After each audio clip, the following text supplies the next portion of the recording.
आपे बंदगी करा ले मेरे साईं, आपे बंदगी करा ले मेरे साईं, बख्श ले शुदाई जान के।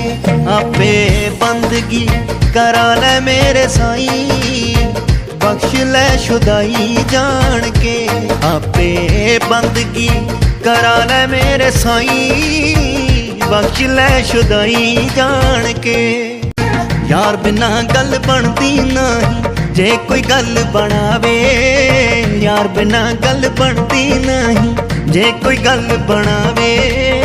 उस हीरे दी कीमत पैंदी, उस हीरे दी कीमत पैंदी, यार जिदा मुल पावे। आपे बंदगी करा ले मेरे साईं, बख्श ले शुदाई जान के। आपे बंदगी करा ले मेरे साईं, बख्श ले शुदाई जान के।